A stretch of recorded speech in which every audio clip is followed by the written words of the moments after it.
Welcome to the Gita in Action podcast. My name is Radha, and I'm here with our family of seekers, and I'm so excited to be here with you all today because we had to take Thursday off. And I don't know about you guys, but taking a day off for me, it's like usually the Gita in Action podcast is like the highlight of my week, and then when it's not there, it's like the low light of my of my week. I feel just like less grounded and yeah, inspired, less inspired. So it's so nice to be back with you all and doing what we do, reading through the Gita. And I'll tell you, I get a good amount of texts that's like, I love the podcast. I love hearing everybody's insights. We really created kind of just like this sweet family environment here where we come together, we study these ancient texts, we reflect on them, and we make them real. And it's appreciated. So thank you, everybody who comes live and who shares their hearts and their insights. It's a team effort. It's a team effort. So today we're starting in chapter 9.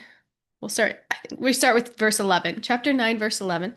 I want to make one pitch before we start, and that is that we have two retreats coming up in the spring. Two retreats. So you should definitely come to one of them so that we can all spend time together and get to know each other better. There's one in March, which we just opened registration for. That's in Costa Rica, March 14th through the 21st. It's going to be amazing. We're going to have a sound bath at a volcano. It's going to be like a next level retreat, just like infusing bhakti with just fun adventure. I call it like the bhakti adventure retreat because we're going to volcanoes, hot springs, giant waterfalls, beaches. So it's going to be next level. Really excited for that. And then if you can't come to that, because it is kind of a big venture, it's out in Costa Rica. If you can't come to that, we are having a women's retreat in New Vrindavan. What is that? April 16th through the 19th, I believe. It's 3 days this year. Usually it's just the weekend, but we added a Friday on. So you come Thursday night, you leave Sunday. That's going to be like girls' night out extended through a weekend. And we're going to have so many fun things. I think we're going to do like a paint and chai. You know how they have like paint and sip? And we're gonna do like a paint and chai. We're gonna have some henna. We're gonna have a lady who's like volunteered to give everybody henna if they want it. We're gonna just lots of kirtan, lots of association. I can't we may have a bonfire. I can't remember if we put that in there. If the weather's nice, we'll probably just do it. Lots of yoga. So it's gonna be just amazing time for us all to connect and be together. So with that, oh, and you can register for both of these things on the New Vrindavan website. So just type in New Vrindavan, West Virginia, and they all of registration is on these on their website. So let's go ahead and start. Let's go ahead and start. This is chapter 9, text 11. That's where we are. And before we start, Shakti, can you say our prayers for us? Hare Krishna. Hare Krishna. Om Jnana Timirandasya Yananjana Shalakaya Chakshur Umilitam Yena Tasmai Shri Gurave Namaha Shri Chaitanya Mano Bhishtam Shtapitam Yena Bhutale Svayam Rupa Kara Mayam Tatanti Sva Pandatikam Vandeham Shri Guru Shri Yuta Parakamalam Shri Gurun Vaishnavamscha Shri Rupam Sagrajatam Sahagana Raghunathan Vitam Tamsa Jivam Sadvaitam Savarutam Parijana Sahitam Krishna Chaitanya Devam Shri Radha Krishna Padan Sahagana Lalita Shri Vishakan Vitams Cha Hare Krishna Karuna Sindhu Dinabandho Jagat Pate Gopesha Gopika Kanta Radha Kanta Namostute Tapta Kancha Garungi Radhe Vrindavaneshwari Vrishabhanu Sute Devi Prananami Hari Priye Nama Om Vishnu Padaya Krishna Prasthaya Bhutale Srimati Bhakti Siddhanta Swami Iti Namane Namaste Saraswati Deve Gauravani Prachayane Nirvishesha Shunyavadi Paschataya Tarayane Vanchakalpatarubhyascha kripa sindhubhya eva cha patitanam pavembhyo vaishnavyo namo namaha. Jaya Shri Krishna Chaitanya Prabhu Nityananda Shri Advaita Gadadhara Shri Vasaru Garu Bhakta Vrinda. Hare Krishna, Hare Krishna, Krishna Krishna, Hare Hare. Hare Rama, Hare Rama, Rama Rama, Hare Hare. Nice. Such purifying prayers. Thank you so much, Shakti. Okay, so let's start with text 11, chapter 9. When you're ready for us, actually, I can double click if you want to read the Sanskrit too. Do you want to read the Sanskrit, Um, Stella? I could try. I could try it. Great.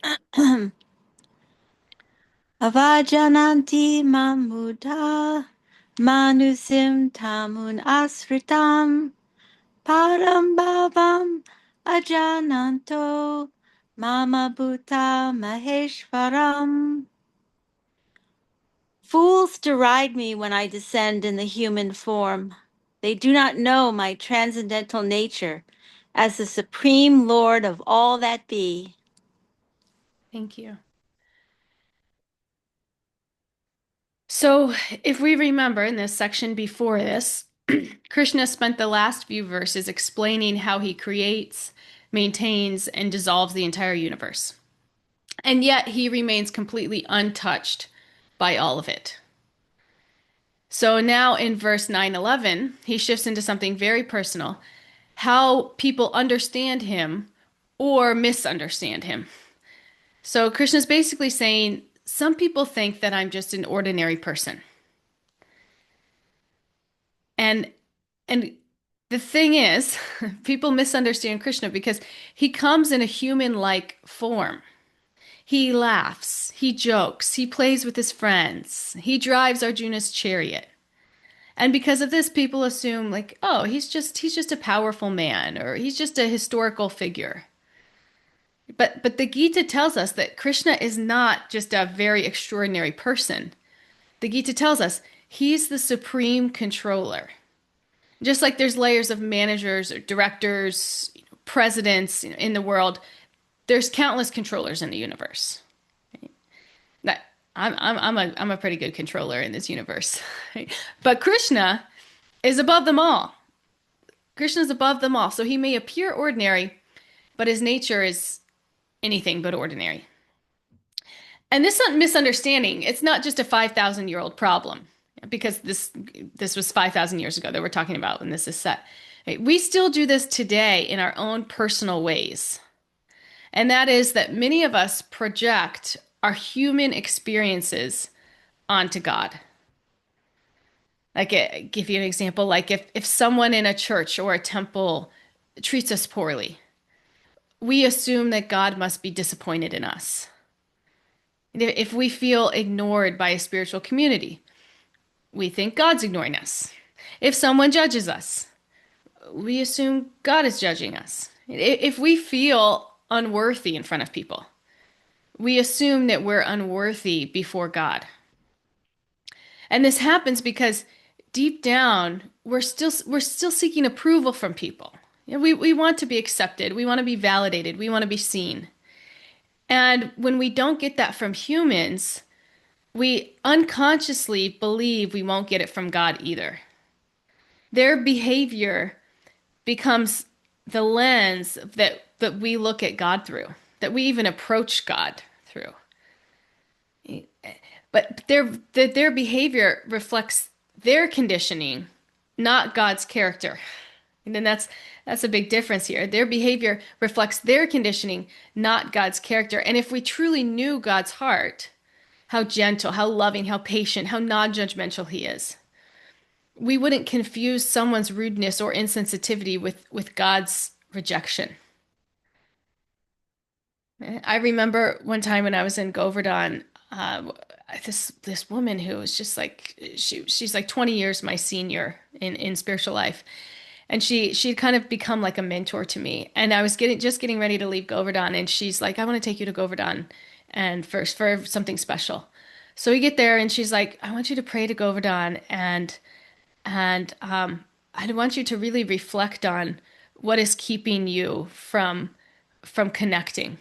What's between you and God? And as I was praying, and as this realization came to me, that it's like I have this inner narrative that I'm not enough, or that if I'm in a relationship, I'm gonna mess it up. Right? And my own inner narrative, my own conditioning is keeping me from really having that next level relationship with God.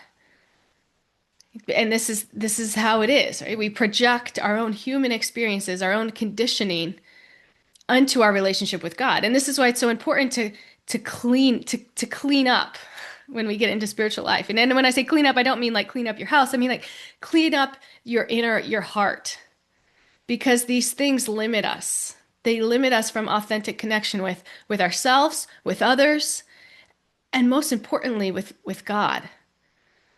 So we have to kind of start to become aware of them. And then I started to become aware of them, I started to see this everywhere show up for me. Like even how I approach my deities. Like I'm afraid that I'm going to mess up when I approach them. So what I do is I just don't approach them. And I just don't give them a bath because I'm afraid that I'm going to make them dirty or mess it up.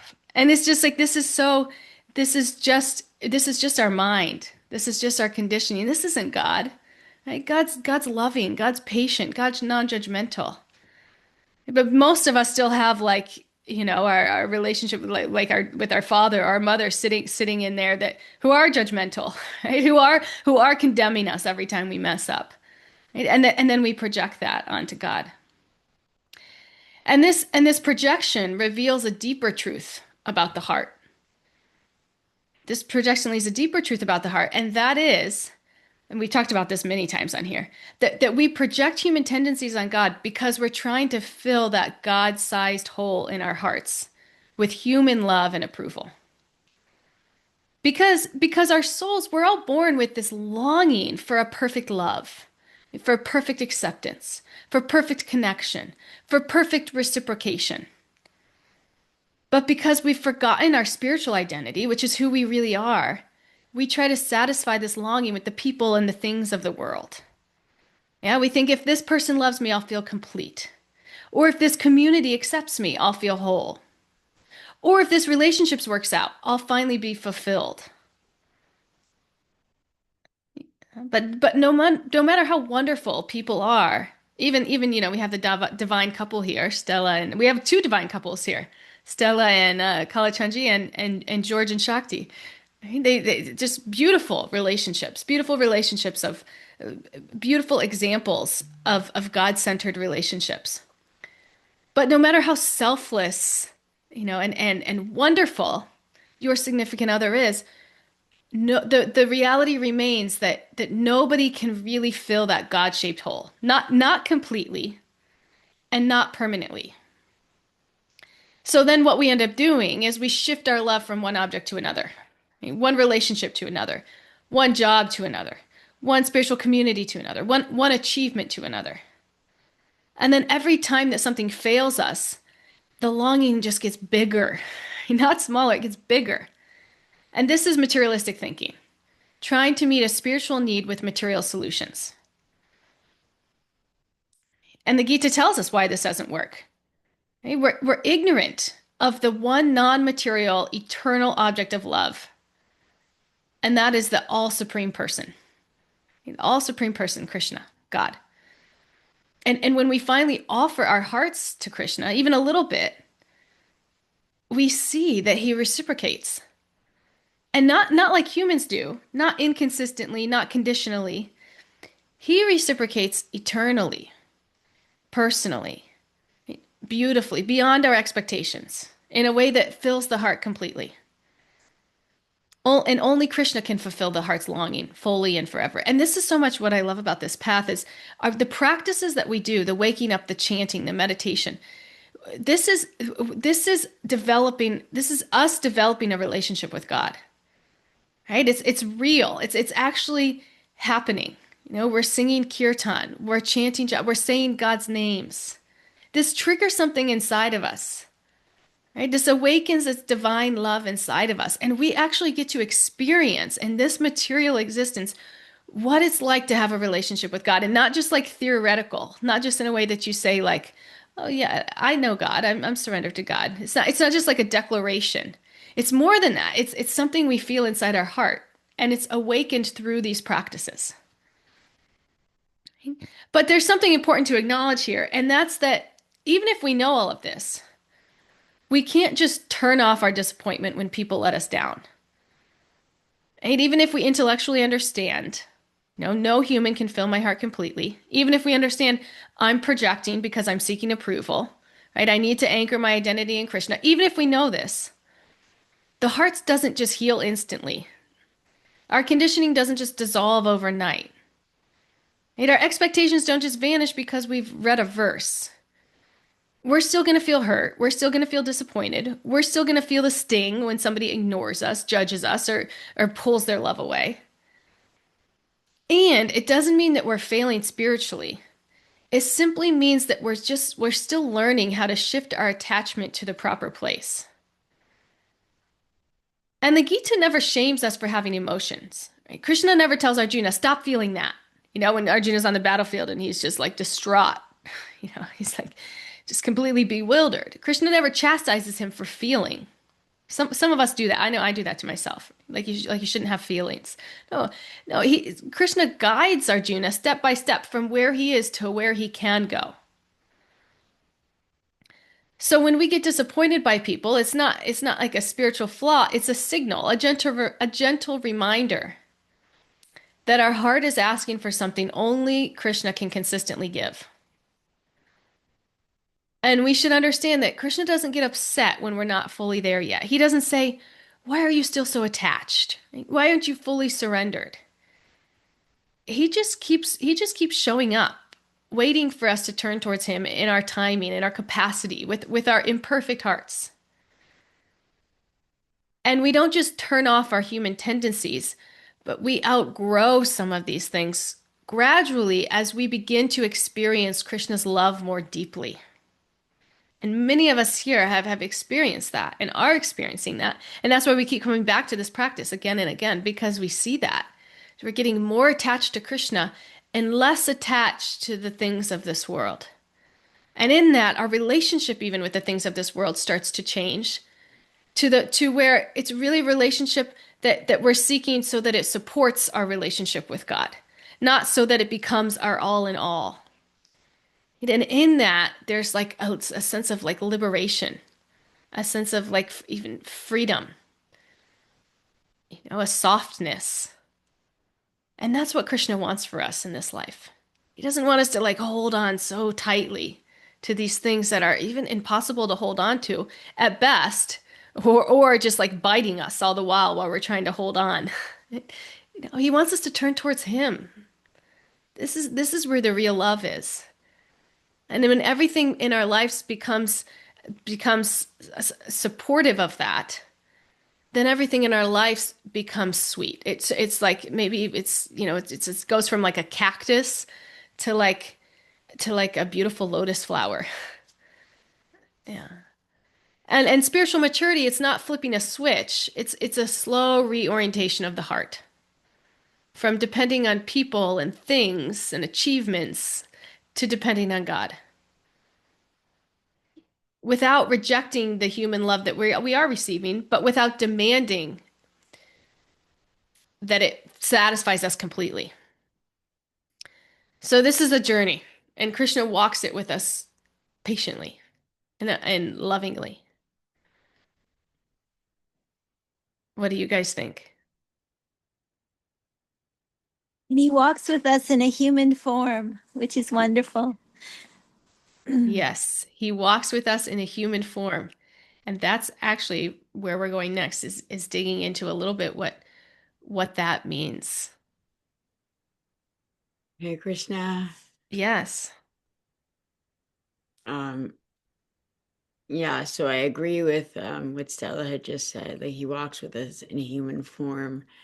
But I think what Radha was saying is that plague of that washes over perfectionist people-ish. Similar, you and I, you know, we're not doing enough, or it's not good enough. I'm like, oh, I did this. Like I'm trying to do like just this like very simple one verse Gita thing. I'm trying to get people to come to my program, right? So it's really just for them.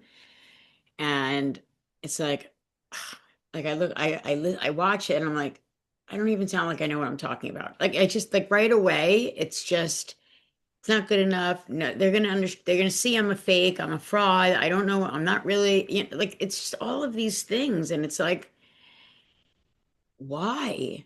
Why do I have why do I what's the need that I have to do that to myself, to bring myself from up here, right? Like I was telling somebody about the retreat and in Costa Rica. I said, yeah, and then I'm going to be doing a retreat with Radha Priti and there's like I think two or three other people. You're doing a retreat? And my first thought was, oh yeah, they probably think like, why am I doing a retreat? Like in my head, like I'm not doing it. I said, no, Radha's doing one. You know, I'm gonna just offer some services. And but it's like right away, I instead of going like, yeah, I did it, I go, and I like go back. It's almost like a turtle. I go back into Mm, my turtle shell, my head mm, is back in, and I'm like, you know what? I don't want to talk about this. mm, And I don't, I think I've gotten better, but I think sometimes it comes out and I don't know how to, the only way, what's the word? Pivot. Pivot. Yeah. That's the word. And I actually, I did, I have pivoted and good things like, I have really positive things that have happened already over this weekend. And, um, and that's because I pivoted. That's because I did mm, allow those what we're talking about right now to take me down. It's almost like mm, it's like Maya trying to take me down to tell me, mm, don't try and teach Pilates. You go in there, she's going to see right through you. You don't know how to teach reformer mm, Pilates. Went in there, taught a class. She's like, when can you start? And I was like, mm, and then there's that piece where it's like, oh my God, that's so great. But then Maya comes in again and wants to tell me, well, she doesn't know you yet. mm. You know what I mean? Like Yeah. there's that.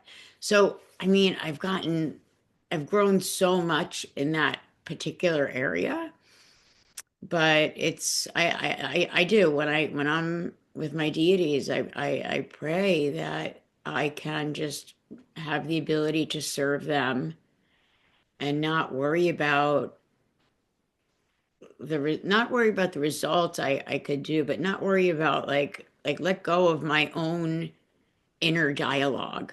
Mm, That's what I want to let go. I don't want to even hear it. I yeah. don't want it. Yeah. Wow. And that's what you're saying. Like that's true freedom. True freedom is when we replace that voice in our head that can be so insecure, can be so negative with relationship with God. And relationship with God is like it's only loving, it's only compassionate, it's only encouraging. It's not measuring your worth based off of how many people, how many views you get or how many likes you get. And what happens is when we really learn to take shelter in that relationship, we no longer really even care how many views we're getting, how many likes we're getting. It doesn't have any real value to us, except that we're trying our best to serve God. And in that, we just relish in that relationship because we're trying our best. It's like a kid who paints a picture for their parents, and the picture's imperfect to ordinary eyes, but to the parent, it's beautiful because they see how much effort the child put into it and how much love the child put into it. That's what God sees with our effort. So if we're sincerely trying our best to serve Him, we're relishing that relationship. And how it looks to ordinary eyes, whether we get one like, zero likes, nobody shows up to our program, it doesn't actually really matter because we're taking so much shelter of that relationship. And that's what we're talking about here, just shifting where we're taking shelter in this world. And the result is a heart of peace, right? It's real freedom. It's this Oh, real freedom that we're talking about and Can I exists internally. Yeah, oh, can I say Stella, something? please, Just always. the negative script is I was told I have suffered from clinical depression and stuff in the past, um and it was the thing of try to see yourself as others, as your loved ones see you as a Mm, beloved person. And it's like getting, trying to stop the script is a process, but if you can reach the point where it's happening, and I think I saw Shakti knows it's happening, and that's huge. And if you can pause and say, well, how does Krishna see me? He loves me. What, if you don't do it perfectly or whatever, nobody's like, only Krishna is perfect. So if we can, and it helped me just to have my it's like, it really saved me to think, well, my family loves me, like, and that's just on the material plane.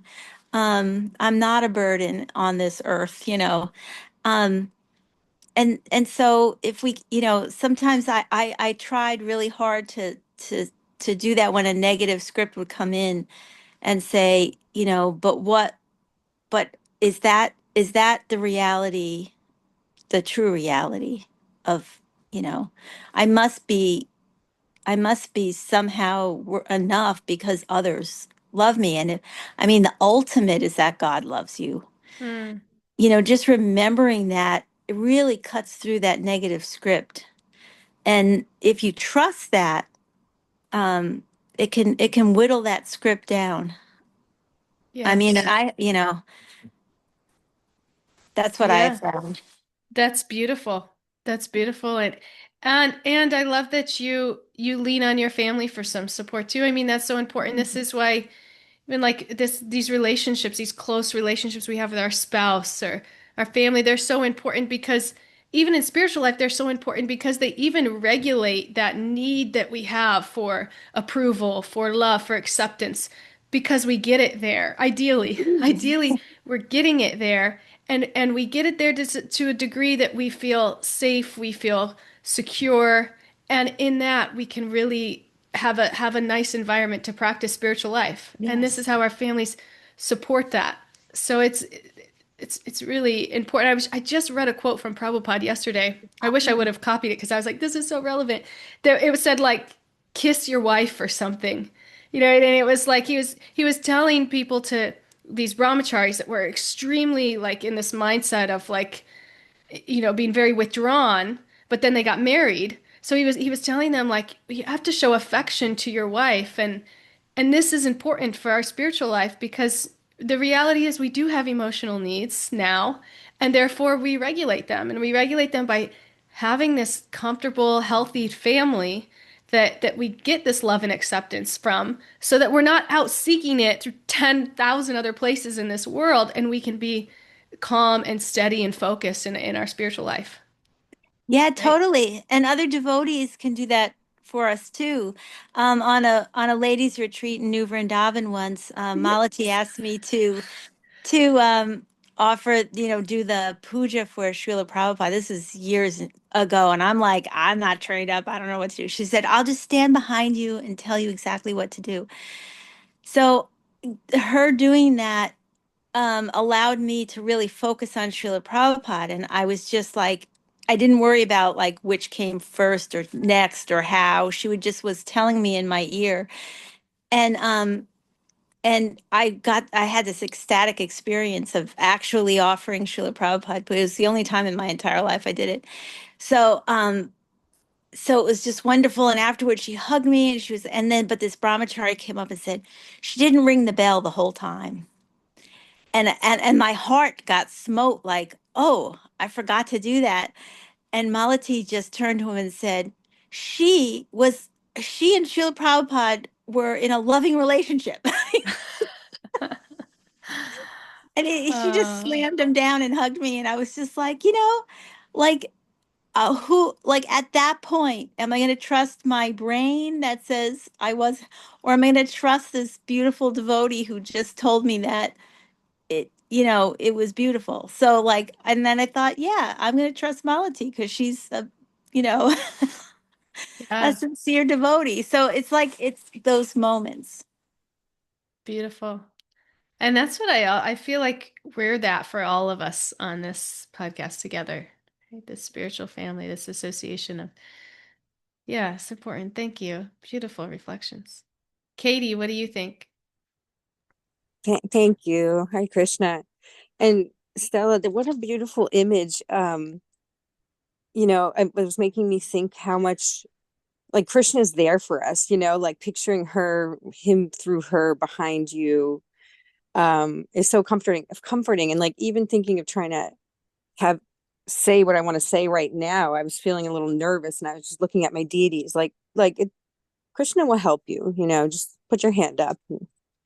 Because I feel like, especially lately, there's been a lot of reminders so kindly about how what is important is the effort, not the result, and thank you so much, Shakti, for your vulnerable shares a few weeks ago. And, you know, um, yeah, so that has been so well timed because, I think, it's, most of y'all know just through this group that like we've been on this very quite long IVF journey, and it just feels like a failing, it really Mm. feels like failing. And like, it's I was saying to my husband the other day, like, um, you know, and it's like, oh my God, this is embarrassing. We really don't have the money for this. Like, it's going to end up being for nothing. Like, that's, there's a lot of challenges that have been unexpected, and I don't really know where it's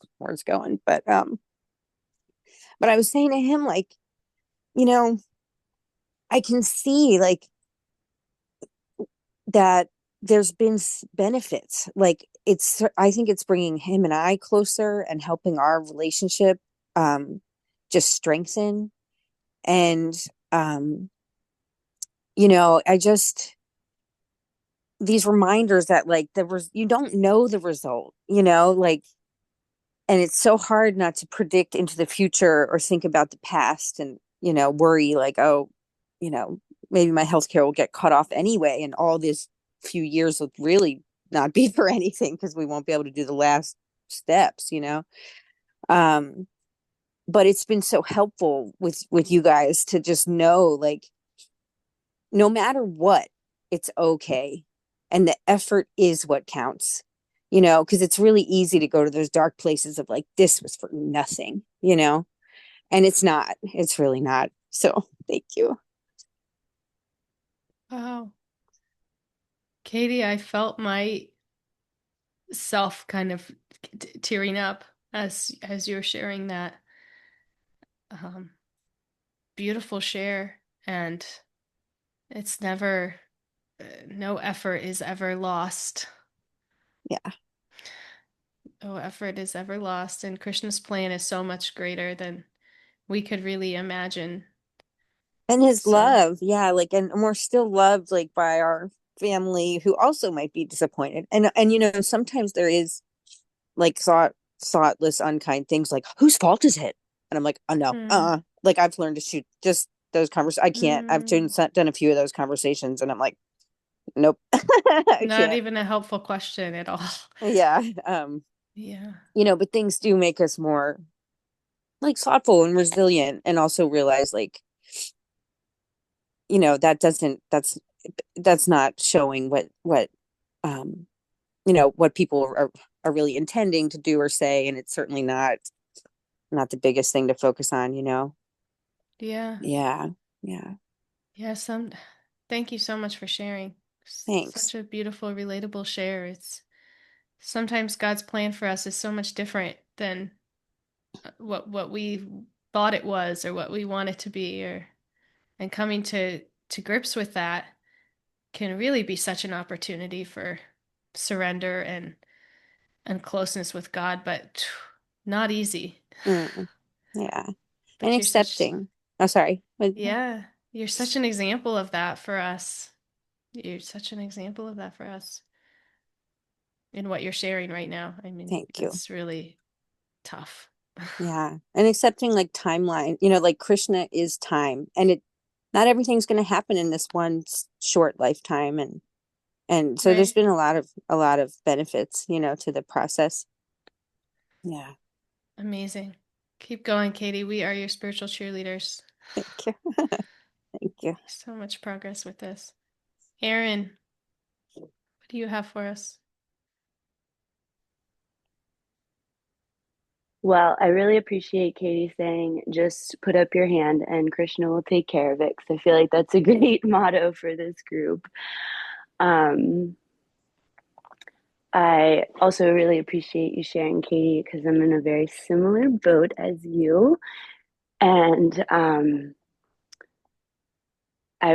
saw, Chaitanya Charan's calendar thing, of the Gita a day. He had one the other day that was like something about how we plan for, like we're focused on our present and plan for our future, and that Krishna plans for our future and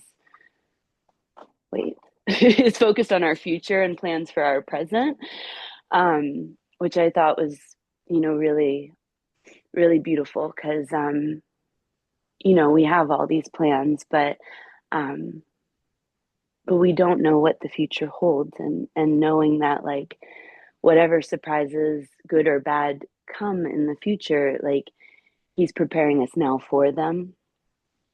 So just trying to consider the fact that there are, things that we don't know, right? Like you just said, like things that we don't know what's going to happen and what the results will be.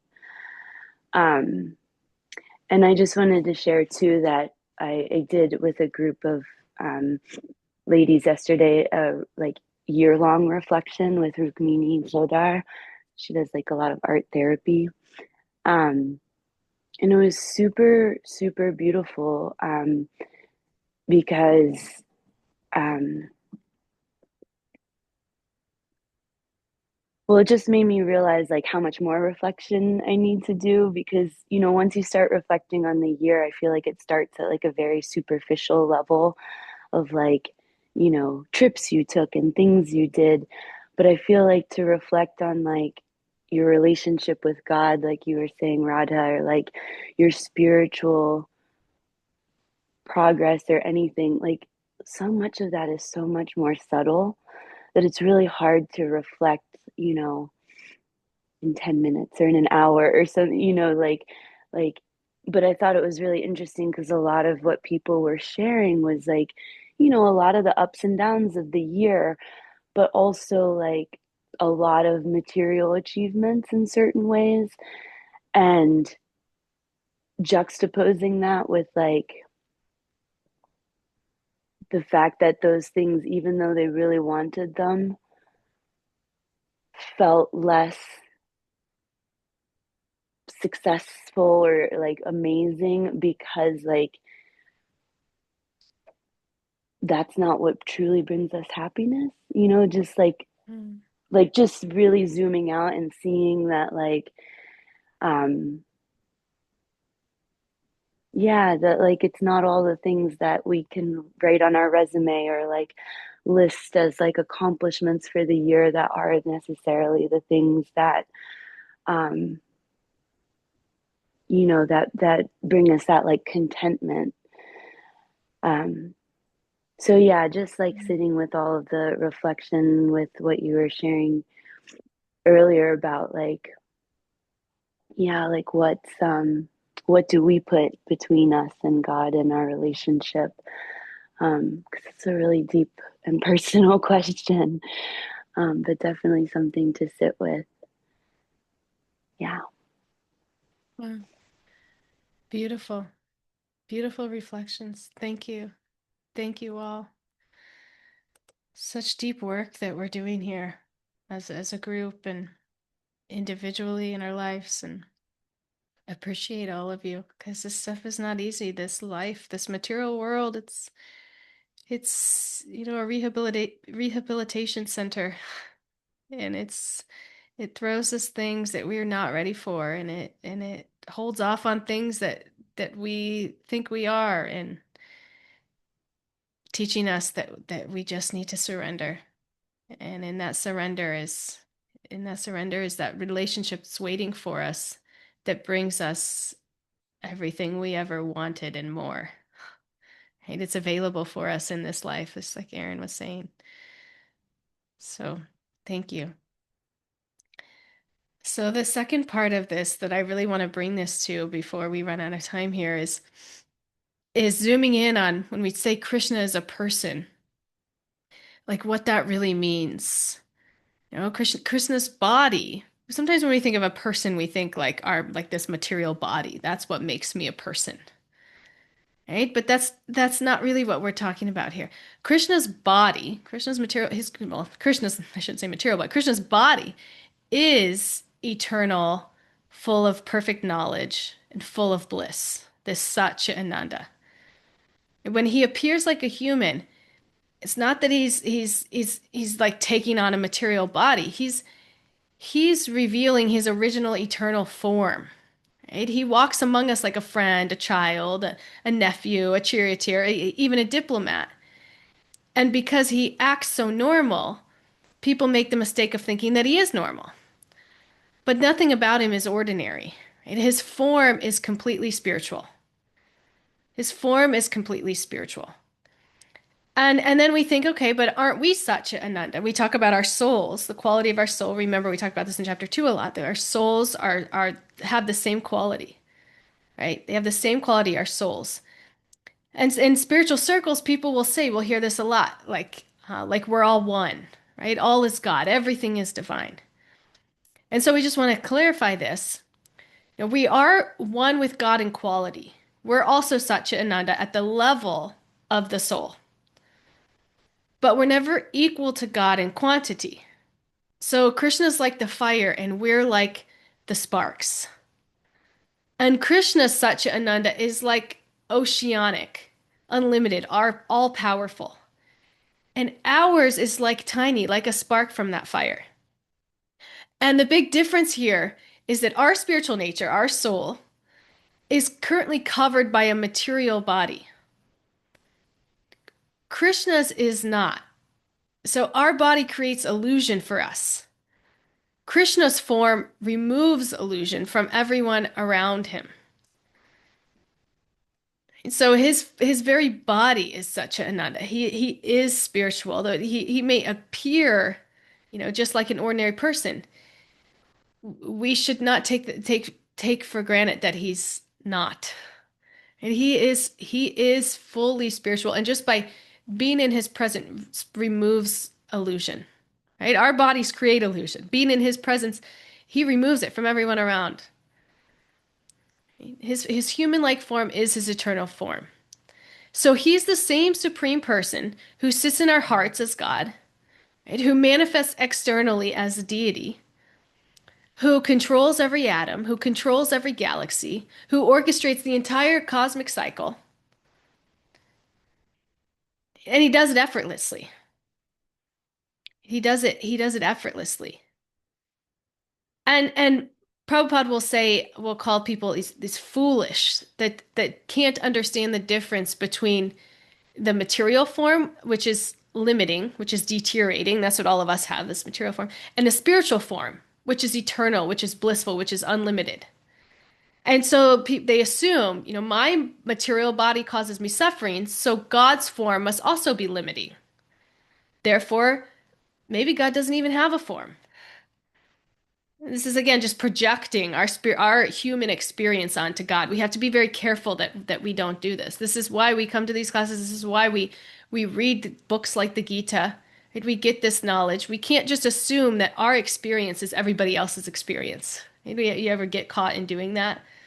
I'm planning a retreat right now with somebody, and I catch myself like the way that I do things I think is just the way, and I'm like, oh, okay, yeah, I guess there's another way to do that. Okay, yeah, that sounds good too. You know, it's like we just project everything that we are, our reality onto everything. So we do this with God. We think, okay, this is my material body. It causes me suffering. So God's form also must be limiting.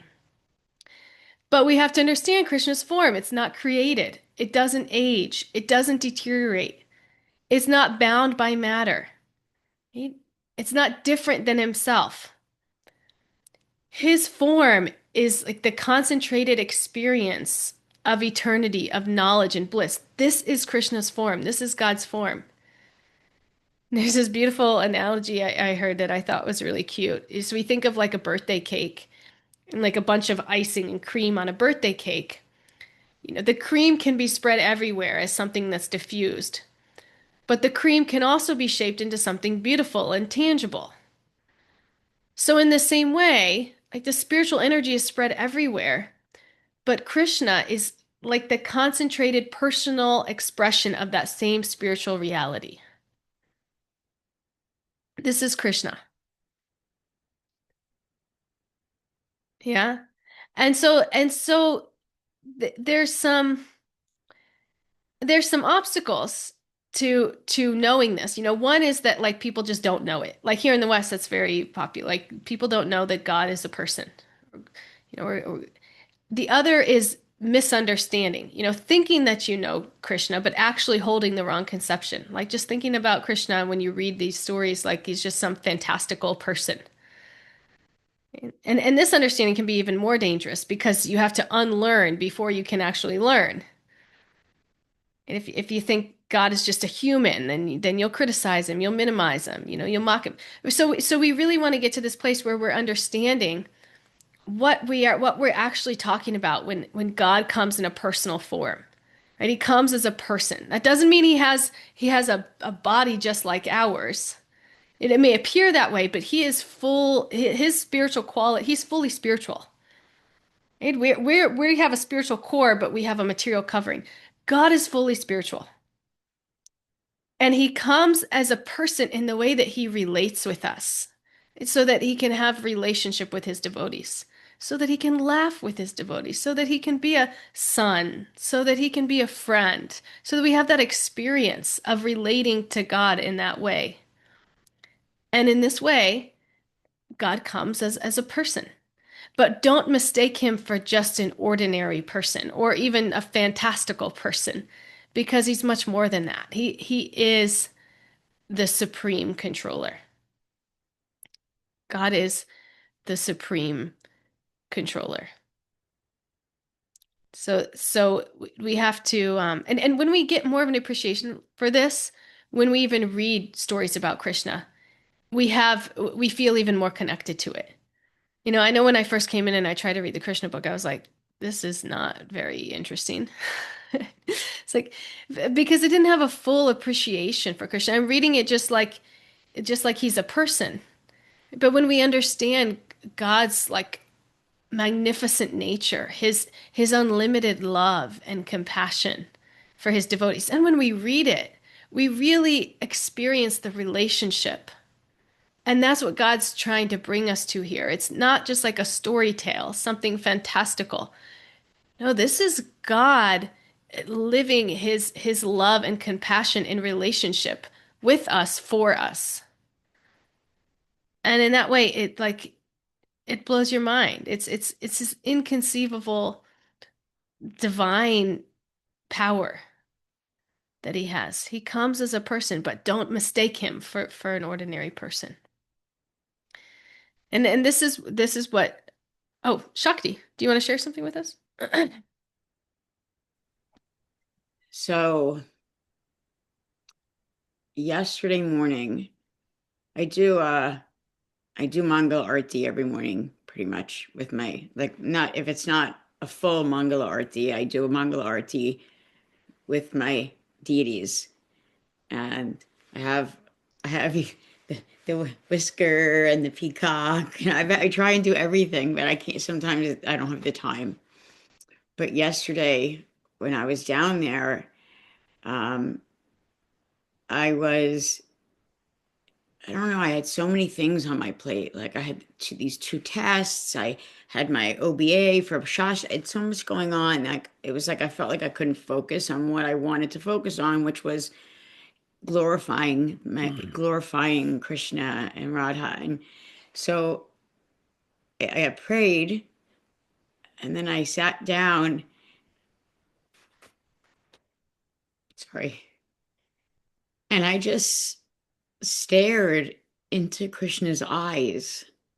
Like I just stared into his eyes.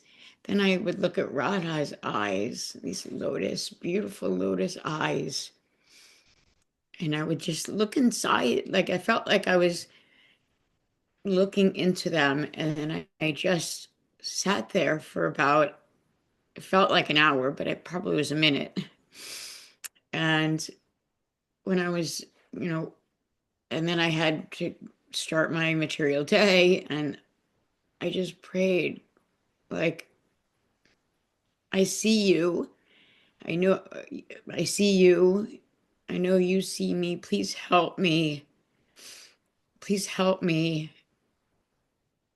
move through the world and do your, not your bidding, but do what I'm supposed to be doing, what you want, what you need. Let me move through this world in in your name, in your guidance, with your love.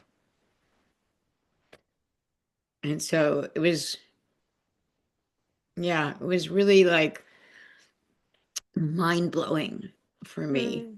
Mm, And I felt like I had this, I guess the reason I bring it up is because you're talking about the material, the experience, and I felt like I had a truly spiritual experience. And mm, that's, yeah, it's incredible. But but because I'm like going here, going there, I'm always running. I'm always on the go. mm, And because I allowed myself to pause, I was able to do that.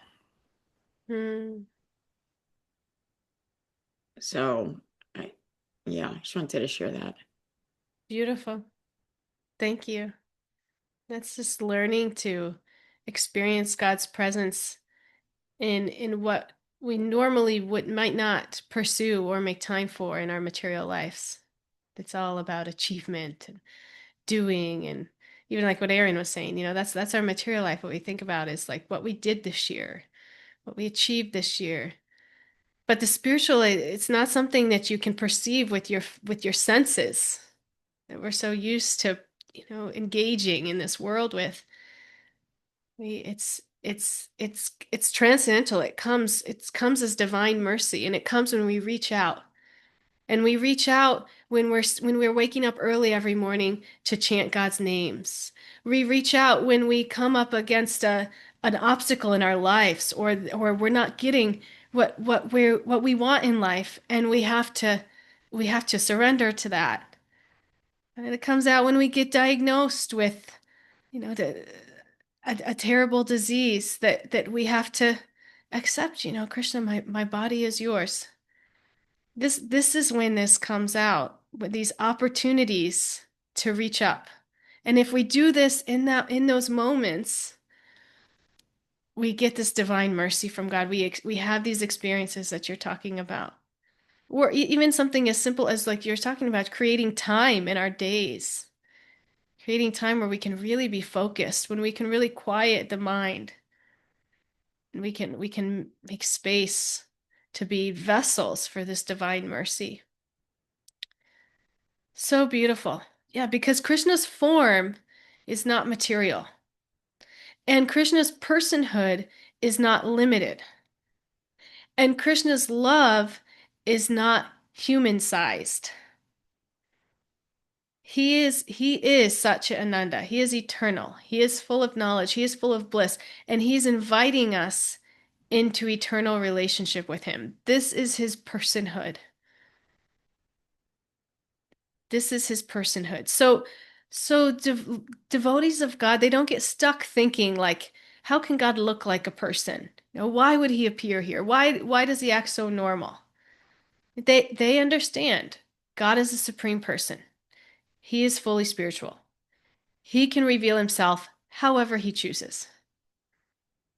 And because they accept this, they surrender wholeheartedly and they experience this liberation, what we've been talking about this whole time. They experience this liberation, almost just freedom from our own thoughts, from our own dirty narratives, right? They experience this liberation through devotion.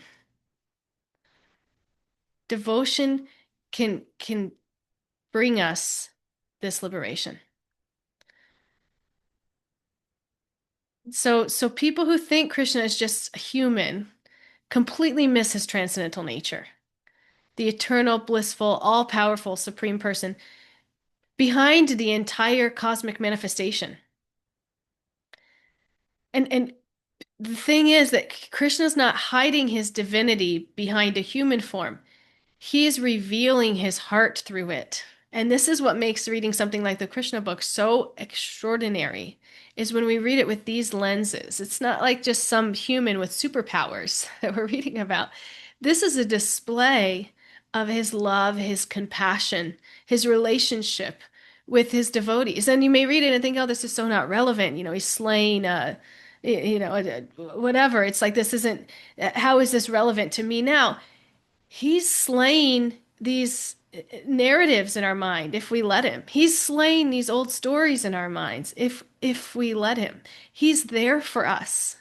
Right? We can have this personal relationship. It's available for us.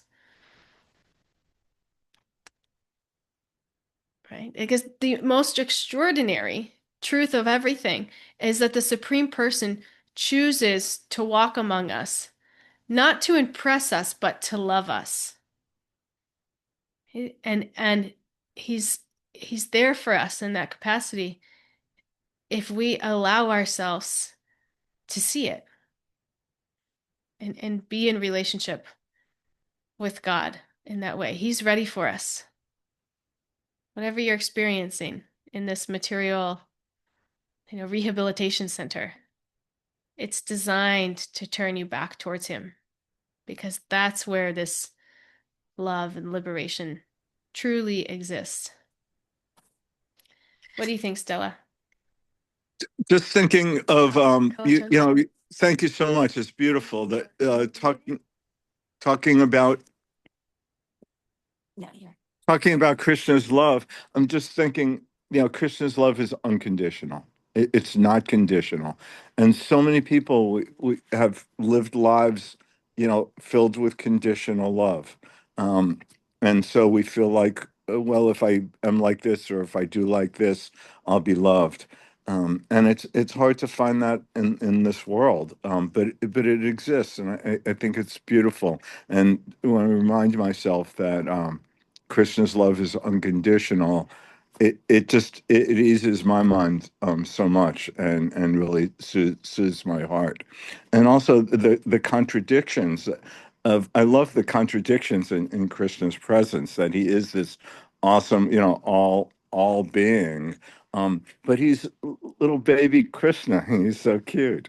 And he's so easy to love that way. And we each approach, Krishna in our own way, and Krishna comes to us each in his own way. I don't know. That's all. Thank you. Beautiful. Beautiful. Yeah. Krishna's love is unconditional. Another example of us projecting our experience with human relationships onto God.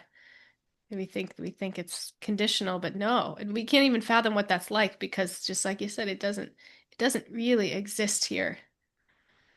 And But we we can could we just can not put our conditions on him either. mm, Like the unconditional, if we could practice that toward Krishna, wow. What's an example of putting our conditions on him? um, that his human form is not good. And like right the way you started at the very beginning, about how, if things go well, we think one thing or like that. Yeah, we put conditions on Krishna when the expectations aren't met or something, and we think, well, You must not love he us. must not love us. And it's like, well, we're not practicing unconditional love to God. I mean, we're putting a condition on him.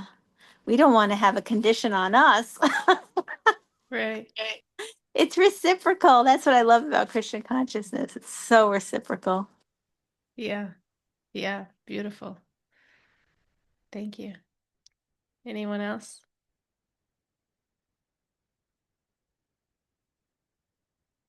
Anyone else on camera want to share? I see you all smiling. Erin, do you have a final reflection for us today? Oh, does she want to talk first? Oh, I don't know. Oh, okay. George, I wasn't going to call you out because I was trying to be nice. No, no. All good, all good. Um, well, no, just kind of listening to the conversations today. I mean, we're all sort of works in progress, right? Talk about perfection. No one's perfect. We do our best every day, right? I think that all of us that are here, um, I'm sure Shakti or Stacey's mentioned, like I do like a music podcast, live stream, once a week, or I interview other artists and whatnot. But the we talk about viewers and the followers and the likes and this, and like it doesn't matter, right? The Mm, doing something that you love, that you're passionate about, like that's the true blessing, is that you get to do that, right? mm, And then if people are watching, people that tune in, whatever, like people, the ones that come here to this, so not everyone can make this call every time, right? Because I noticed that some people were missing or whatnot, but that's still okay. And I always would say that the people that are there, here in the moment, like this moment in time, this is where you're supposed to be at this moment in time, mm, right? And just to kind of appreciate the time. Like I always say, time is something you can't get back, right? So we're here right now because we're all supposed to be here together in this moment, right? So just kind of appreciating that, because again, you know, the whole cliche is, today could be your last day here. So what can you do? What is just try to enjoy the moments that you have. Like, I was talking to someone the other day about, you know, just being able to get up, wake up the next morning and we're here, right? That's a mm. blessing, right? So, yes, there's all the things that go around. Your brain's like, oh, I need to do this, I need to do that. Oh, I did this, but did I do it good enough? Like, it doesn't matter. The fact that you actually even went and did it, like that's it's huge, right? Because a lot of times people get in their own way and they want to do something, yet their mind is like, oh no, I can't do it. So then they never do it, right? Yeah. Every time that comes, like, oh no, I'm not, it's not gonna. But you have to take that first step, right? That Yeah. first step in doing it. And then once you get that first step, then you're like, okay, that wasn't so bad. And then you take the next step, and then the next one, and the next one, and all of a sudden, instead of these little baby steps, now you're walking, then you're running, now you're sprinting. Now it's like, George, this is spiritual life. that's it. This That's is it.